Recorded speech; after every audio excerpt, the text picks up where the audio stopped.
आजचा माझा दौरा आहे पालघरचं मिनी वृंदावन बघण्याचा। गावी मजा मस्ती तर करून झालीच, आता आला आहे माझ्या कर्मभूमीमध्ये नवनवीन व्हिडिओ बनवण्यासाठी। सकाळचे बरोबर 6 वाजले आहेत। मी आता आहे नालासोपाराला। नालासोपारावरून मला विरार स्टेशनला जाऊन पकडायचे आहे 6:34 ते विरार टू धानूची ट्रेन। हे आलं आमचं विरार स्टेशन। समोरच तिकीट काउंटर जिथे आपल्याला तिकीट काढायचे आहे आणि हे बाजूला एटीएम ट्रॅव्हलिंग मध्ये लागणाऱ्या खर्चाला पैसे काढण्यासाठी। आणि समोरच आहे सुंदर मंदिर। तिकीटही काढून झाली, पैसेही काढून झाले। आता चालले प्लॅटफॉर्मला ट्रेन पकडायला। ही पहा समोरच लागले आहे 6:34 ढाणू लोकल आणि ही अशी आले मी ट्रेन मध्ये। विरार सोडून वैतरणाच्या दिशेने निघालो आणि थोडं थोडं गावचं फिलिंग यायला लागलं। चला थोडं फील करू हे क्लायमेट।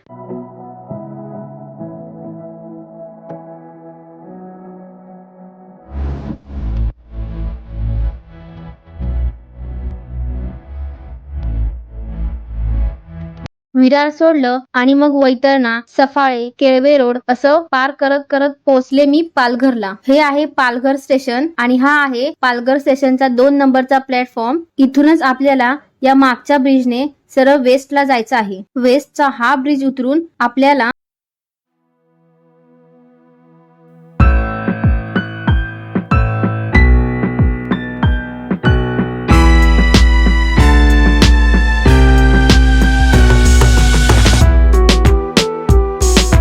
आहे। ही पहा दिसली मला बस। चढले बस मध्ये। पालघर स्टेशन वरून मस्तान नाक्याचं अंतर 25 ते 30 मिनिटाचं आहे। बस मध्ये येऊन तिकीट काढली। तिकीट बघून थोडी जास्तच खुश झाले, कारण नॉर्मली पालघर पासून मस्तान नाक्याला जायला पर पर्सन 30 रुपये चार्ज आहे, पण लेडीजला हाफ तिकीट असल्यामुळे माझा हा प्रवास फक्त 15 रुपयांचा झाला। मस्तान नाक्याला उतरून आपल्याला सरळ पुढे चालत जायचं आहे। पुढे लागतो टेन नाका, तिथूनच आपल्याला रिक्षा किंवा डमडम मिळते। आज नेमकं ट्रॅफिक लागलं होतं, त्यामुळे रिक्षा अवेलेबल नाही झाली। मग काय मी चालले डमडमने। फक्त 10 मिनिटचं अंतर पार करण्यासाठी मला लागला अर्धा तास, कारण नेमकं आज या रोडला ट्रॅफिक खूप जास्त आहे। डमडम किंवा रिक्षा ही पर पर्सन शेअरिंग चार्ज 50 रुपये घेते। डमडम मधून खाली उतरले आणि समोरच दिसलं मला आपलं मिनी वृंदावन, म्हणजेच गोवर्धन इको विलेज। चला जाऊ आतमध्ये। आत येताच बघा समोर आपल्याला दर्शन होतं गणपतीचं। एक बाजूला हे रिसेप्शन आणि ही पार्किंगची सोय। गोवर्धन इको विलेज म्हणजेच आपल्या मिनी वृंदावन मध्ये सगळ्या प्रकारच्या म्हणजे A to Z सगळ्या सोयी अवेलेबल आहेत आणि तेही एकदम फ्री।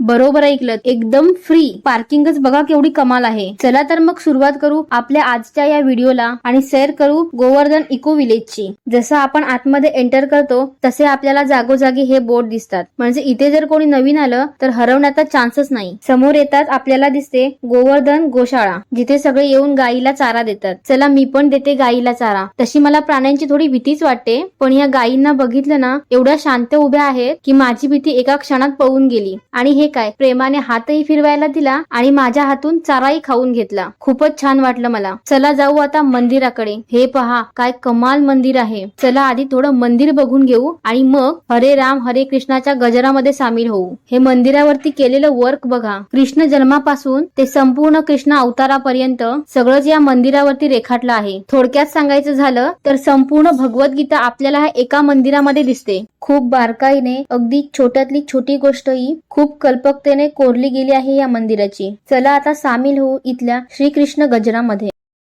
हरे कृष्ण हरे कृष्ण कृष्ण कृष्ण हरे हरे हरे राम हरे राम राम राम हरे हरे। आमचे दोनों खूपच छान मोकळी मन शांत करणारी अशी फिलिंग होती ही। चला आता अजून थोडं पुढे जाऊ। इथे बघण्यासारखं खरंच एवढं सगळं आहे ना की मोबाईल मध्ये नेमकं काय कॅप्चर करू हेच कळत नाही। राधाकृष्णाच्या एका मंदिराचं तर दर्शन घेऊन झालं, मग चला जाऊ आता दुसऱ्या मंदिराकडे। हे मंदिर आहे श्री श्री राधा मदन मोहन मंदिर आणि हा आहे या मंदिराचा परिसर। चारही बाजूला मोकळी जागा आणि मधोमध हे एक खांबी मंदिर, बघायला एकदम आकर्षक। आणि मंदिराच्या समोरच बघा ही एक छोटीशी छोटीशी झोपडी आहे, आय मीन कुटी आहे. त्यावेळी अशा छोट्या घरांना कुटी असं बोलायचे ना, मग तीच ही कुटी. याच्या आतमध्ये बघा चंदनाचा लेप तयार केला जातोय. मंदिरामध्ये दर्शन घेऊन आपल्या कपाळाला जो गंध लावला जातो तो हा असा इथे तयार होतो चंदनापासून. पुढे आपल्याला बघायचं आहे खरं वृंदावन. म्हणजे अजून आपण फक्त 10% भाग पाहिला आहे, अजून 90% भाग तर बाकीच आहे. ते सगळं तर आपण पाहणारच आहोत. वन डे ट्रिप आहे, सगळं बघूनच जाऊ. पण त्याआधी जाऊ प्रसाद घ्यायला. दुपार झाली आहे, त्यामुळं ललित भवनामध्ये प्रसादाला सुरुवात झाली आहे. प्रसाद घेऊ आणि मग सुरू करू आपली पुढची सफर. हे पहा ललित भवन, जिथे प्रसादाची उत्तम सोय केलेली असते. इथे सगळं काही फ्रीच असतं. हे दुपारच्या प्रसादाचं जेवण आपल्याला इथे पोटभर खायला मिळते. आणि ही लागलेली प्रसादासाठी लाईन. इथलं मॅनेजमेंट खरंच इतकं परफेक्ट आहे ना, की जेवणासाठी जास्त वेळ लाईन मध्ये उभंही राहण्याची गरज नाही. हे पहा, इथे राहण्यासाठी ही उत्तम सोय असते.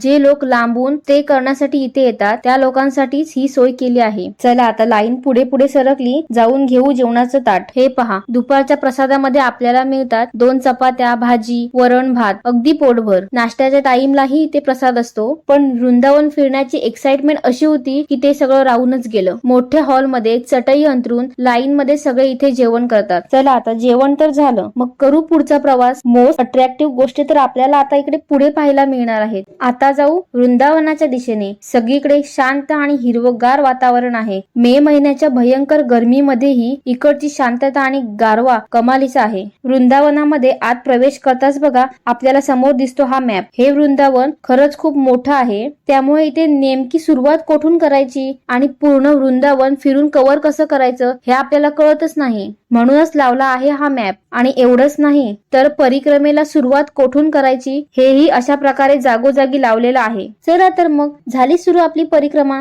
इथे बघा आत येतात सुरुवातीला एक स्टॅच्यू लागतो, ज्यामध्ये श्रीकृष्ण बाळ अवस्थेत आहेत आणि त्यांचा विष्णू अवतार दाखवला आहे. छान आहे ना. असे अनेक स्टॅच्यू आपल्याला जागोजागी इथे पाहायला मिळतात. चला मग जाऊ अजून थोडं पुढे. हा दिसू लागला दुसरा स्टॅच्यू, जो आहे यमुना नदीमध्ये बाळ श्रीकृष्णाला वसुदेव आपल्या डोक्यावरून घेऊन जात असताना अनंत शेषजीने त्यांच्यासाठी आपल्या छायेने जो मार्ग तयार केला होता त्याचा. आणि याच्याच बाजूला बघा छोटा पूल आहे, ज्यामध्ये पूर्ण यमुना नदीचे दर्शन आपल्याला होते. ही आहे यमुना नदी. या नदीमध्ये मासे बघा किती छान आहेत, एकदम कलरफुल. इथे आल्यावरती आपल्याला जे जे स्टॅच्यू दिसतात ना त्यांची माहिती तिथेच बोर्ड वरती लिहिलेली असते. म्हणजे स्टॅच्यू बघून आपल्याला खूप गोष्टी समजतातच, पण त्याबद्दलची परफेक्ट माहितीही मिळते. थोडं पुढे गेलो की आहे विश्राम घाट, जिथे आहे भूतेश्वर महादेव मंदिर. पुढे पुढे जेवढं आपण चालत राहू ना तेवढे स्टॅच्यू आपल्याला दिसत जातात. जसं की हे बघा, माता यशोदेला श्रीकृष्णाच्या मुखामध्ये ब्रह्मांड दिसला होता तो स्टॅच्यू.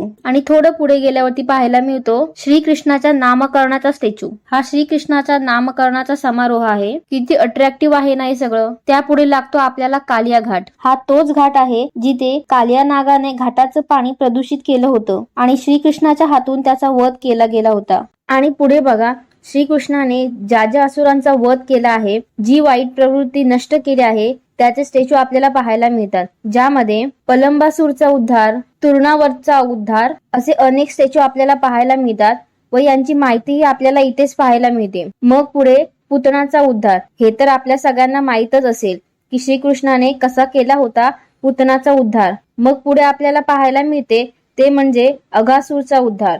अघासूरचा स्टॅच्यू आहे जो श्रीकृष्णाला त्याच्या मित्रांसह गिळून टाकणार होता. त्यामुळे त्याच्या तोंडाशी जाताना श्रीकृष्ण व त्याचे सवंगडी दाखवले आहेत. आणि आता पुढे बघा, खूपच सुंदर असा स्टॅच्यू, गोपियों के साथ हमारे कृष्ण कन्हैया होली खेलते हुए. या स्टॅच्यू मध्ये श्रीकृष्ण गवळणींसोबत रंग लावून होळी खेळत आहे. आणि इथे मला सगळ्यात जास्त अट्रॅक्ट केलं असा स्टॅच्यू तो म्हणजे हा. कृष्ण अवतारासोबतच विष्णूंचे 8ही अवतार या स्टॅच्यू मध्ये आहेत. तर श्री विष्णूंनी कोणते 8 अवतार धारण केले होते ते बघूया. पहिला म्हणजे मत्स्य, मग कुंभ, मग वराह, नरसिंह, वामन, परशुराम, राम आणि शेवटचा 8वा अवतार म्हणजे श्रीकृष्ण. कृष्ण अवतार गावी आपल्याला खूप जवळून पाहायला मिळतो. म्हणजेच आपली गावची मराठी संस्कृती, कोकणी लोककला या गोष्टींना खूप जास्त प्राधान्य देते. अजूनही कोकणामध्ये नमन ही परंपरा आहे, ज्यामध्ये संपूर्ण कृष्ण अवतार दाखवला जातो आणि जे मी खूप जास्त जवळून पाहिलं आहे. बरं चला आता तुम्हाला या गोवर्धन इको विलेजचा म्हणजेच आपल्या मिनी वृंदावनाच्या काही खास गोष्टी सांगते. सगळ्यात पहिलं म्हणजे पाणी. पाण्याची इथे उत्तम म्हणजे उत्तम सोय आहे. जागोजागी अशा प्रकारे थंड पाण्यासाठी प्यायच्या पाण्याचे नळ आहेत. आणि दुसरी म्हणजे इथे कचरा टाकण्यासाठी जागोजागी ज्या कचरा कुंडी लावलेल्या आहेत त्या कचरा कुंडी इथेच इथल्याच लोकांनी बांबूपासून तयार केल्या आहेत व ज्याला लवकर खराब होऊ नये म्हणून वरून मातीचा लेप दिला आहे. म्हणजे सगळं काही नॅचरल.